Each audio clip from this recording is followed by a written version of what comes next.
profundidade, né? E essa palavra, ela define muitas coisas em nós. Eu quero ler um texto aqui básico, em Lucas 5, verso 4. Evangelho de Lucas, capítulo 5. Eu quero ler somente o verso número 4. E quero convidar você a pensar comigo a respeito desse texto. O Evangelho escreveu Lucas, capítulo 5, verso de número 4. Quem achou da glória da vitória aí? Glória! Está escrito assim: e quando acabou de falar, disse a Simão: faze-te ao mar alto, ou aonde as águas são mais profundas, e lançai as vossas redes para pescar. Amém? Amém. Glória a Deus. Queridos, pastor Fez, a senhora coloca um pouco de presente. Glória! Eita glória! Amém? Vocês gostam de um docinho? Eu vou comer um bolinho, né? Graças a Deus. Eu amo um docinho. No final a gente está lá fora também com o nosso material, tá bom, gente? Pastor, que coisa poderosa poder exercer generosidade sobre uma casa que precisa. Ele estava falando aqui, eu lembro que eu penso no meu filho Benjamin, porque a venda das nossas pipocas é exatamente para isso, para custear as terapias que ele precisa fazer, porque a última vez que eu fui ver o Wallace, tinha 2.700 crianças esperando vaga para atendimento nas terapias que são psicomotricidade, terapia ocupacional, fono, enfim. Mas Deus seja louvado. Amém? Você já leu esse texto aqui muitas vezes, eu acredito nisso. E talvez eu vou pregar esse texto aqui muito diferente das outras vezes que eu já falei sobre esse texto, justamente por causa da proposta. Jesus, ele está na praia, tem uma multidão que deseja ouvi-lo, e ele está pregando para essa multidão. Mas o texto diz que quando ele olha para a praia, ele localiza dois homens que são pescadores e que voltaram de uma pescaria de uma madrugada inteira. Eu confesso para você, como alguém que pesca, é muito chato todos os preparativos. Você chega com a tua empolgação lá em cima, passa uma madrugada inteira e volta para casa sem nada. Está escrito que Jesus viu dois pescadores que, voltando do mar, pararam seus barcos e tiveram uma ação extraordinária. Qual? Eles foram lavar as suas redes. Eu já vi muita gente dizendo: virou música, está gravado, vamos me cancelar. Quem mandou lavar a rede? Quem mandou você parar? Não tem ninguém parando aqui, porque isso aqui é superação. Isso aqui é não permitir que os danos do ontem danifiquem o meu amanhã. Uau. Então, não ir para casa, mas parar para lavar a rede é responsabilidade. Uau. É posicionamento. É entender que a capacidade que eu tenho me faz olhar aquilo que eu estou vivendo não como uma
vezes,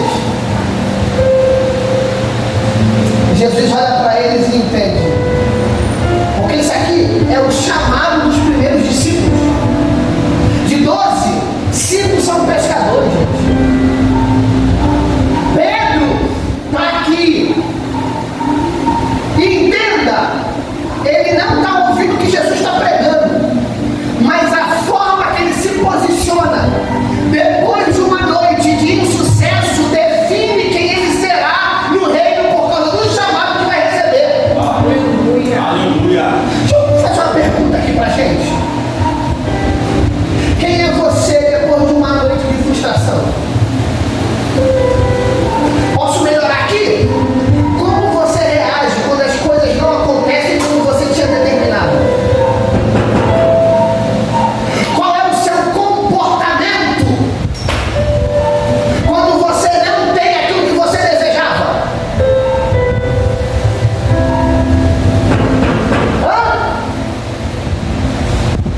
Eles mesmo não tendo o que desejavam, mesmo não tendo encontrado aquilo que foram atrás, quando voltaram entenderam, isso aqui é minha vida, não dá para tratar a minha vida de qualquer maneira, então eu vou lavar isso.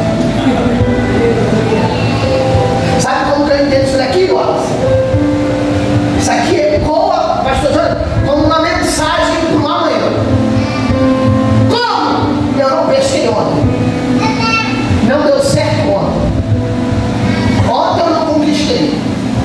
Mas o que eu não conquistei não me define. O que não deu certo não me define. Aleluia. Eu não sou definido pelas frustrações. Eu continuo acreditando na vida que eu estou empregando aqui. Então, como eu acredito naquilo que eu faço, eu não vou descansar, eu vou lavar a rede. Porque lavando a rede, eu estou dizendo para a próxima peça: me segura, porque eu estou voltando com tudo para dar a volta por cima. Se eu der uma palavra para alguém aqui, aquilo que você faz, a maneira como você se posiciona, a forma pela qual você reage, mesmo quando as coisas não dão certo da maneira que você imaginava, essas coisas atraem os olhares de Jesus a nosso respeito para definir um amanhã extraordinário que está reservado para nós, mas que a gente ainda não tinha visualizado. Aí o texto diz que Jesus vai até eles. Olha, vai até eles. Pediu para entrar no barco? Não. O texto diz que ele entrou no barco, pastor Luiz sentou e do barco ensinava a multidão. Sabe o que o doutor de James vai dizer? Que na beira da praia de Genezaré, naquele dia, tinham aproximadamente 4.000 barcos. Ele entrou no barco logo de quem? Logo do cara que não pescou. Porque se Jesus escolhesse pelo nível de produtividade, talvez a gente não estava aqui.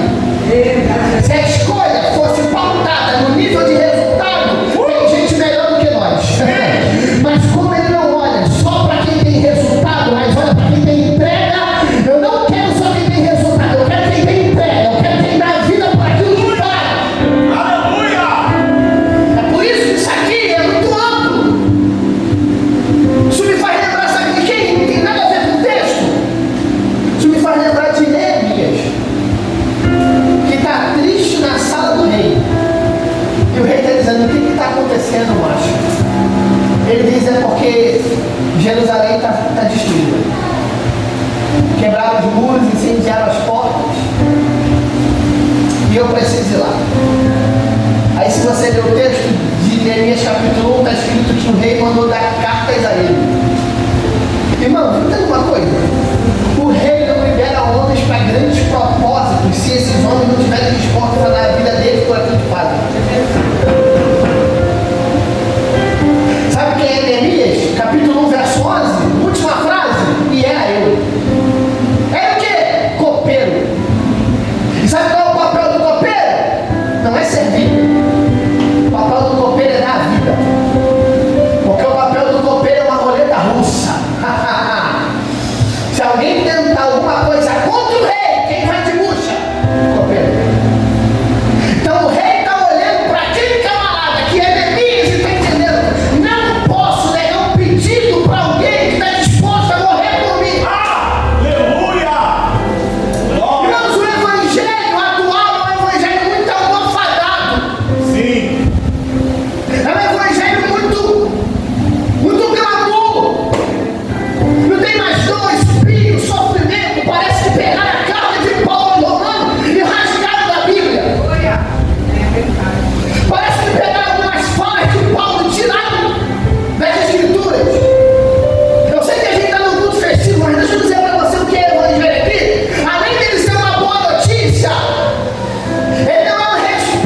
corpo, como igreja de Cristo, eu sou mais que vencedor em Cristo Jesus.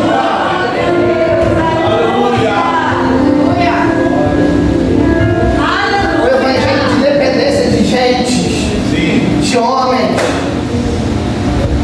Deixa isso para outro dia, porque isso não é papo para hoje. Glória! Aí Jesus termina de pregar, olha para eles e fala uma coisa aqui. Tu imagina se o céu pedisse teu currículo quando te chamou? Não, vou melhorar. Porque no currículo você coloca o que você quer. Imagina se antes de te escolher, ele pedisse a opinião das pessoas a teu respeito. Imagina se sentasse e dizer assim: quem é ela? Sendo que ele não depende da opinião pública para liberar chamado, cara. Porque não foi ninguém aqui que decidiu vir para. Não foi vós que me escolheste. Foi eu que escolhi a cada um. Acabou, cara. Ele entra no barco, ensina a multidão, termina e ele fala: e aqui, se tu quiser anotar as bombas que vai sair daqui para frente, eu vou só pegar. Quando ele termina de pregar, ele olha para Pedro como Cristo e diz assim: ó, sai da terra.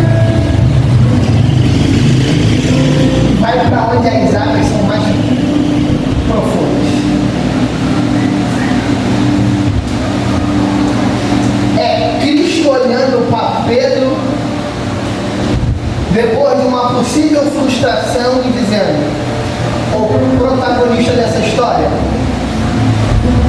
volta para lá. Volta para lá porque a tua manhã ainda não acabou. Pode ter passado a madrugada, mas amanhã ainda não deu meu dia. Aí sabe o que Pedro tem que fazer? Tem que jogar a rede pro barco. Tem que desancorar o barco. Tem que tirar o barco da terra.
decida fazer diferente, porque é melhor você viver pro amanhã do que tentar recuperar algo que não vai voltar.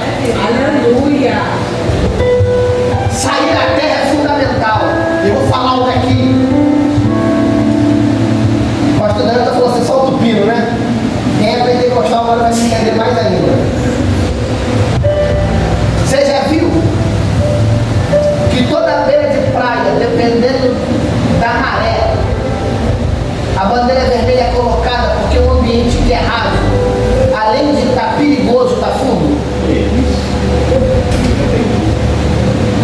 Você já percebeu? Obrigado. Você já foi nos Cavaleiros? Em dia de maré cheia, que o mar está jogando terra lá em cima na pista.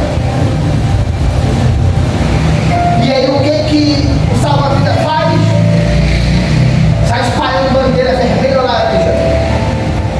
Está sinalizando, esse lugar raso está fundo e perigoso. Sendo que aquilo dali não é permanente, gente. Aquilo dali, quando a fase mudar, uma revoa. Porque a natureza, ou a naturalidade daquele lugar nunca foi de profundidade. Sempre foi de um ambiente raso. Porque sair do raso é me permitir não viver para a ilusão daquela geografia. Porque senão a gente vive só de fase. Por que o raso fica muito profundo? Porque os mares são regidos por uma tábua de marés.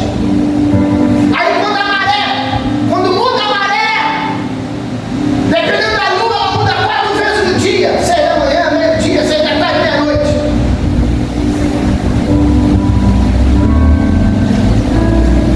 Sendo que tem gente que está tão empolgado no raso, mas só está empolgado no raso porque a maré está cheia.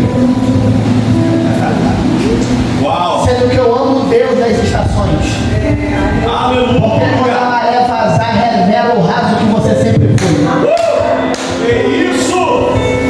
Então, meu conselho, corta a corda que ancora esse barco em um lugar que o céu não quer te manter. O céu não te chamou para uma vida rasa, o céu te chamou para compartilhar coisas que só serão compartilhadas numa vida de profundidade. Então, meu conselho, saia desse ambiente que aprisiona você e te impede de viver coisas profundas. Aleluia! Aí tem gente Ouve essa que palavra. está no raso, mas como a maré está cheia, quem ela é? Ela roda, pula, profetiza. A maré está cheia, ele é o maior profeta da igreja. Mas o céu está dizendo, eu te conheço.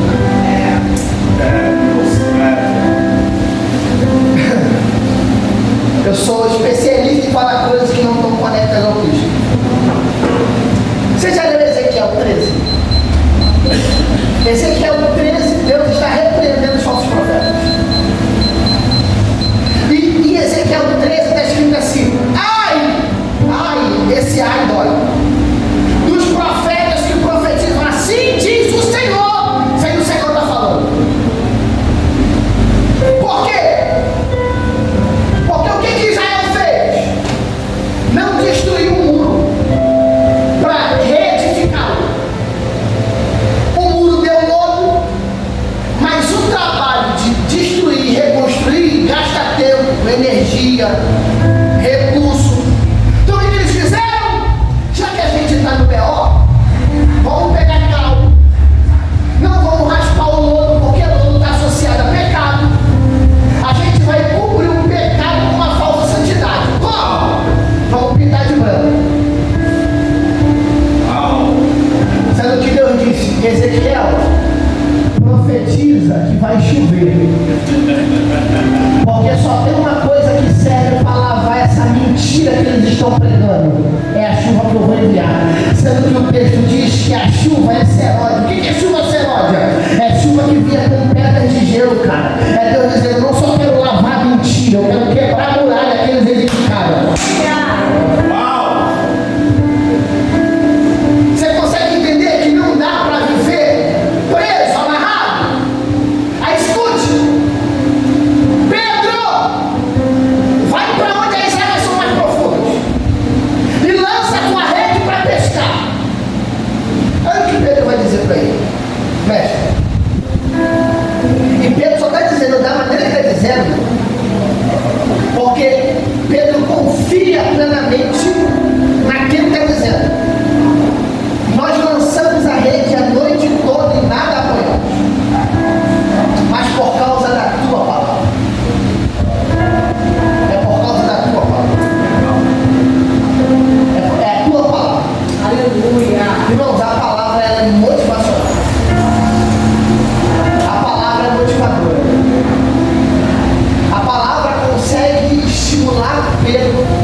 Mas ele está dizendo, eu sei tudo que esse lugar pode me proporcionar.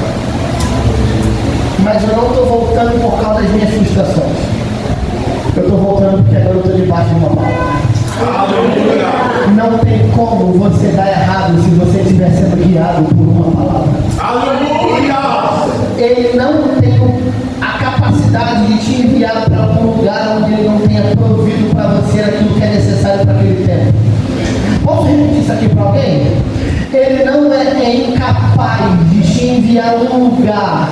Ele não pode te enviar um lugar que ele não tenha ido preparar um tempo de bonança reservado para a próxima estação. Escuta isso aqui. Pedro, eu não quero que você volte só para você aprender a lidar com os dilemas da tua emoção. Não, eu quero que você volte porque eu tenho um lugar em mim reservado para você que vai te fazer viver um tempo que você nunca viveu. É mais ou menos assim, por causa da palavra que eu liberei hoje para você, aquilo que você vai viver hoje é maior do que tudo que você viveu nos últimos anos da sua vida. Aí ele vai voltar. Aí o texto diz que quando ele volta, Deus diz, joga, vai. Cara, ele joga a rede no lugar que não deu certo. Ele joga a rede no lugar que as coisas não aconteceram. Sendo que agora, obrigado Espírito Santo por me lembrar disso. Seu anônimo. Ele passou uma madrugada pescando, não passou?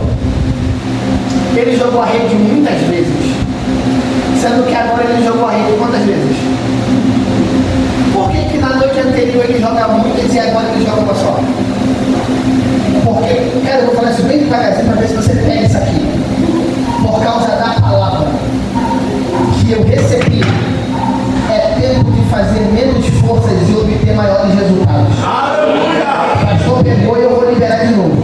A noite anterior ele pescou a noite toda, fez muita força, cansou demais, não pescou nada porque não tinha uma palavra. E agora ele vai voltar para um lugar que as coisas não aconteceram, não deram certo. Mas agora ele volta guiado pela palavra. E por causa da palavra, ele não passa uma manhã inteira pescando. Ele joga uma vez só e ele pega tudo aquilo que na noite anterior não veio para a rede dele.